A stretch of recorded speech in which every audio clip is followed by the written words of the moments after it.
मुंबईच्या कुर्ला पश्चिम येथील जैन मंदिर परिसरात विश्वासघाताची घटना समोर आली आहे। प्रवीण मतकर यांनी मुलीच्या लग्नासाठी नवे दागिने बनवण्यासाठी 20 तोळे सोन्याचे जुने दागिने भाडेकरू सुकेंद आणि मधुमिता सामंत यांच्याकडे दिले होते। मात्र 17 फेब्रुवारीला हे दाम्पत्य सहकुटुंब फरार झाले।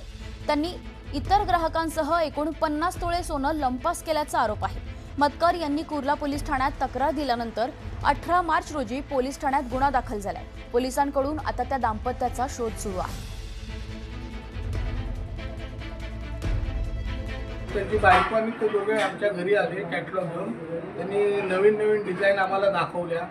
त्या डिझाईन आम्हाला पसंत पडल्या। त्यावेळी आम्ही ते सोनं काढून त्याच्यात कारखाना गाळला आणि त्याला दिलं। त्यावेळी त्यांनी ते 200 ग्राम सोनं जमा झालं म्हणून आम्हाला सांगितलं। नवीन डिझाईन घेतली आणि म्हणाला मला एक 15 दिवस किंवा महिन्याभरात तुमचं नवीन डिझाईनचे दागिने बनवून देतो। म्हणजे सकाळी 17 तारखेच्या सकाळी ते लोक कुणालाही न सांगता त्यांची बायका पोरं आणि ते 2-3 कारागीर घेऊन ते पळून गेले।